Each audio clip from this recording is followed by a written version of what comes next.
আরদি খলিফা, আমি পৃথিবীর জমিনে আমার প্রতিনিধি পাঠাতে চাই। কি পাঠাতে চান? প্রতিনিধি। প্রতিনিধির কাজ কি? আমার পক্ষ থেকে একজন প্রতিনিধিকে যদি আমি কোথাও পাঠাই, আমার দেওয়ার সেই দিক নির্দেশনার বাইরে নিজের ইচ্ছা মতো কোনো কাজ করার সুযোগ আর তার জন্য থাকবে? সুতরাং এই পৃথিবীর জমিনে প্রতিনিধি হিসেবে আমরা এসেছি, আল্লাহর প্রতিনিধি। সুতরাং আল্লাহর দেওয়া যে গাইডলাইন, এই গাইডলাইনের বাইরে নিজের ইচ্ছা অনুযায়ী চলার কোনো সুযোগ আর আমার জন্য থাকলো না। এটাই হচ্ছে আল্লাহর প্রতিনিধিত্বের দায়িত্ব। আল্লাহর দেওয়া এই প্রতিনিধিত্বের দায়িত্ব কাজে নিয়ে জীবনের সকল ক্ষেত্রে, মানব জীবনের সকল স্তরে, ব্যক্তি জীবন, পারিবারিক জীবন, সামাজিক জীবন, রাষ্ট্রীয় জীবন, আমার অর্থনীতি, আমার সংস্কৃতি, আমার শিক্ষা, সকল ক্ষেত্রে আল্লাহর দেওয়া সেই গাইডলাইন পবিত্র কুরআনুল কারীমের বাস্তবায়নের প্রচেষ্টার নাম হচ্ছে আল্লাহর প্রতিনিধিত্বের দায়িত্ব পালন করা, আল্লাহর দাসত্ব কায়েমের প্রচেষ্টা করা। এটার নাম হচ্ছে ইকামতুদ দ্বীন। কথাটা বুঝতে পারলাম কিনা? এই প্রচেষ্টার নাম হচ্ছে ইকামতুদ দ্বীন। এখন ইকামতুদ দ্বীনের কথা বললে মানুষ একটু মনে করে কি, আপনি সালাতের দাওয়াত দেন, সিয়ামের দাওয়াত দেন, জিকিরের কথা বলেন, তাসবিহ, তাহলিল, সাদাকার কথা বলেন, মানুষ কোনোভাবেই সেটাকে স্বাভাবিকভাবেই গ্রহণ করে। যখন ইকামতের দ্বীনের দাওয়াত মানুষের সামনে উপস্থাপন করা হয়, মানুষ মনে করে হুজুর তো রাজনীতির মধ্যে ঢুকে গেল। কথা দেখছি না, হুজুর মনে হয় জামাতের লোক। এরকম একটা চিন্তা করে কিনা? এই ইকামতের দ্বীন শব্দটা কি জামাত ইসলামের বানানো? এটা কি হেফাজত ইসলামের বানানো? এটা কি খেলাফত মজলিসের বানানো? পৃথিবীর পুরো মানুষের বানানো নয়। এই শব্দ, এই হুকুম, এই নির্দেশনা কে দিয়েছেন? আল্লাহ সুবহানাহু ওয়া তাআলা সূরা সূরা তার আল্লাহ বলেছেন, শারা'a লাকুম মিনাদ দীনি মা ওয়াসা বিহি নূহান ওয়াল্লাযী আওহাইনা ইলাইকা ওয়া মা ওয়াসাইনা বিহি ইব্রাহিমা ওয়া মূসা ওয়া ঈসা আন আকিমুদ দীন ওয়া লা তাতাফাররাকু ফীহি। সুবহানাল্লাহ। আল্লাহ তাআলা বলেন, তোমাদের জন্য এই দিনটাকে সাব্যস্ত করে দিলাম, আবশ্যক করে দিলাম, সংকীর্ণ করে দিলাম। কোন দিনটা? যে দিনটা আমি নূহের কাছে নবী হিসাবে পাঠিয়েছিলাম, রাসূলকে সম্বোধন করে বললেন, এই দিনটাই আমি আপনার কাছে নবী হিসাবে পাঠিয়েছি। এই দিনটাই আমি দিয়েছিলাম ইব্রাহিমকে, এটাই আমি দিয়েছিলাম ঈসাকে। অর্থাৎ নতুন করে জীবন্ত অবস্থা হয় নাই। ইতিপূর্বে আমরা আলাইহিস সালামকে আল্লাহ তাআলা যে উদ্দেশ্য নিয়ে পাঠিয়েছিলেন, যে দিক নির্দেশনা দিয়ে দুনিয়ার জমিনে পাঠিয়েছিলেন, আমাদের রাসূলুল্লাহ সাল্লাল্লাহু আলাইহি ওয়াসাল্লাম মেলা ধারি থেকে ডিউটি অল্প করে হয় টিকটকে অবস্থার নাম হচ্ছে ইসলাম। যখন যা ইচ্ছা সার দিলে আমার ছবি বেশি আল্লাহর নিকট এক ছবি জীবন ব্যবস্থার নাম হচ্ছে ইসলাম। সুতরাং আকিমুদ্দিন, তোমরা দিনটাকে প্রতিষ্ঠিত করো, যে দিনটাকে আমি দিলাম। আকিমুদ্দিন অর্থাৎ ইসলামটাকে প্রতিষ্ঠিত করার জন্য আল্লাহ হুকুম করলেন। এখানে কোন ধরনের বিভাগ বিভক্তি সৃষ্টি করার কোন সুযোগই নেই। সুতরাং এই কথাটা কি মানুষের বানানো না? আল্লাহ তাআলা নির্দেশনা দিলেন, তোমরা দিন কায়েমের প্রচেষ্টায় তোমরা এখানে কোন ধরনের কোন বিবেক সৃষ্টি করার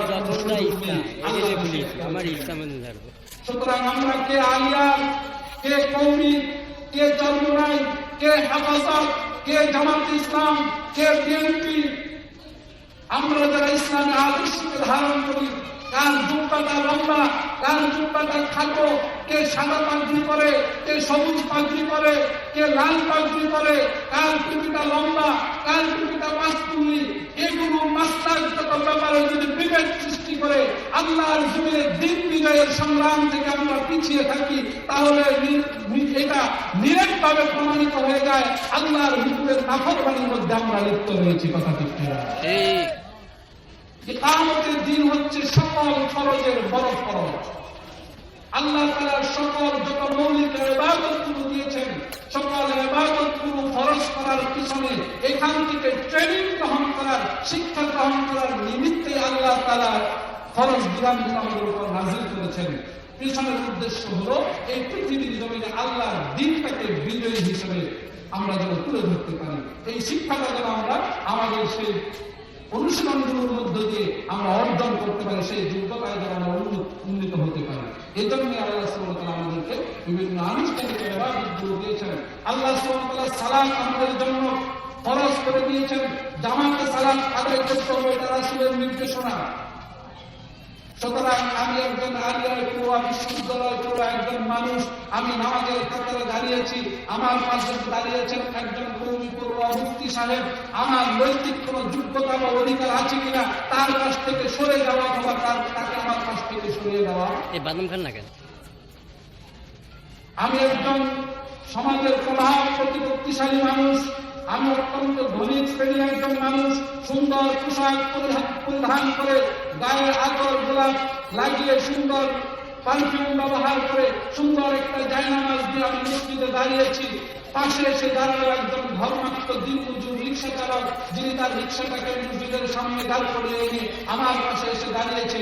আমার কোন নৈতিক শক্তি বা যোগ্যতা রয়েছে কিনা আমার পাশ থেকে ওই ধর্মাত্ম শরীর জীর্ণ শীর্ণ পোশাক পরিহিত একজন রিক্সা চালকটিকে আমি আমার কাছ থেকে সরিয়ে দিতে পারবো? এটাই হচ্ছে নামাজের শিক্ষা, এটাই হচ্ছে জামাতের শিক্ষা। আল্লাহ তাআলা এখান থেকে ট্রেনিং গ্রহণ করে মানুষকে এটা বোঝাতে চাচ্ছেন, তোমার বাস্তব জীবনের সমাজ জীবনে এই পরিবেশটি কায়েমের প্রচেষ্টা চালাও, যেখানে ধনী গরিব কোন বিভেদ থাকবে না, কোন ধরনের উঁচু নিচু কোন ধরনের কোন বিভেদ থাকবে না। কে শিক্ষিত, কে অশিক্ষিত, কে অর্ধ শিক্ষিত, কে কম শিক্ষিত, কার ইনকাম কতটুকু, কার যোগ্যতা কতটুকু, এটা নিয়ে বিভেদ হবে না। যার যতটুকু প্রাপ্য সে তার প্রত্যেক নাগরিক তার রাষ্ট্র থেকে, তার সমাজ থেকে সমান সুবিধা ভোগ করবে, সমান অধিকার ভোগ করবে। এমন একটা সমাজ বাস্তবায়নের শিক্ষা আল্লাহ নামাজের মধ্যে আমাদেরকে দিয়ে দিচ্ছেন। কথা দেখতে নামাজের জামাত থেকে আমরা কি শিক্ষা গ্রহণ করছি? আমরা যারা ইমামের জায়গায় দাঁড়াই ইমামতি করি, যদি আমার প্রকাশ্য কবিরা গুনাহ প্রকাশ পেয়ে যায়, যদি আমি নামাজের মধ্যে ভুল করি, তাহলে পিছন থেকে আমাকে লুকমা দেওয়া হয়, সুবহানাল্লাহ বা আল্লাহু আকবার বলে, হে ইমাম সাহেব আপনি ভুল করছেন। কথা দেখতে না।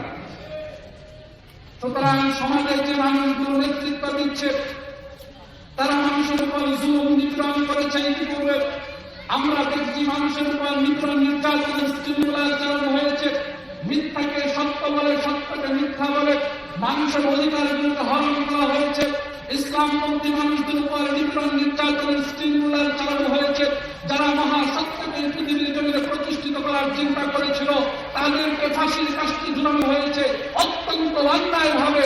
আমরা কোনো প্রতিবাদ করি নাই, তাহলে নামাজের শিক্ষাটাকে আমাদের জন্য বাস্তবায়ন করতে পেরেছি কিনা? আমাদের শিক্ষাটাকে যদি ধারণ করতে পারি, আমার নেতা যত বড় শক্তিশালী হোক না কেন, যত প্রভাব প্রতিপত্তিশালী হোক না কেন, যদি মানুষের অধিকার হরণ করে, রাষ্ট্রের আইন কানুন নিয়ম শৃঙ্খলাকে ভণ্ডুল করে, আল্লাহর দেওয়া সেই দিক নির্দেশনাকে উপেক্ষা করে যদি মানুষের উপর তার শাসনকার্য পরিচালনা করতে চায়, আমরা প্রত্যেকটা নাগরিক আল্লাহু আকবার বলে ওই সমস্ত নেতাদেরকে থামিয়ে দিব এবং তাদের নেতৃত্বের জায়গা থেকে আমরা তাদেরকে বিচ্যুত করে দেব ইনশাআল্লাহ। এটাই হচ্ছে নামাজের শিক্ষা।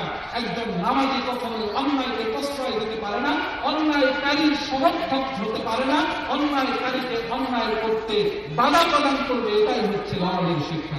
আমরা কি এই শিক্ষাটা গ্রহণ করতে চাই কিনা? ইকামতের দিনের মৌলিক কথা হলো নবী চরিত্রের নেতৃত্ব গঠন করতে হবে, সাহাবী চরিত্রের কর্মী বাহিনী আমাদেরকে গঠন করতে হবে।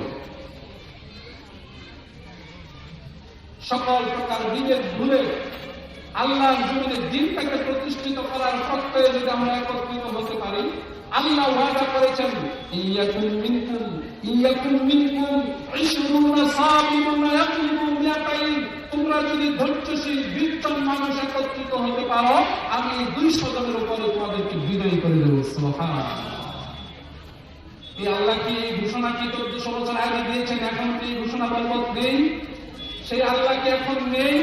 যে আল্লাহ তাআলা বদরের প্রান্তরে আমাদেরকে সহযোগিতা করেছিলেন, মাত্র 313 জনের মধ্য দিয়ে গোটা পৃথিবী কাটিয়ে দেওয়ার মতো একটা বিজয় দান করেছিলেন, সেই আল্লাহ সুবহানাহু ওয়া তাআলা কি এখন নেই?